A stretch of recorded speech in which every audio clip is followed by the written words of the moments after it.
ৰতন তালুকদাৰে প্ৰথমতে কৈছিলে তেওঁৰ ভইচ ৰেকৰ্ডিং AI জেনেৰেটেড বুলি, কিন্তু এতিয়া কৈছে যে ৰাজনৈতিক নেতা এনেধৰণে ধন ল'বও পাৰে। এইটো একো ডাঙৰ কথা। বিষয়টো কালি অসম বিধানসভাত মোৰ এই সন্দৰ্ভত এটা উত্তৰ আছে, গতিকে তাতেই মই সদৰি কৰিম আৰু বিধানসভাৰ বিষয় এটা বিধানসভাৰ বাহিৰত চৰ্চা কৰাটো ঠিক নহয়।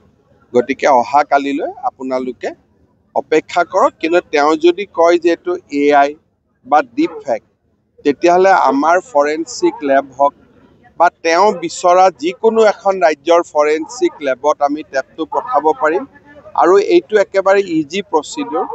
10 to 20 মিনিটছত আমি গম পাই যাম এইটো ডিপ ফেক ভিডিঅ' হয় বা AI জেনেৰেটেড হয়, এইটো লগে লগে গম পোৱা যায়।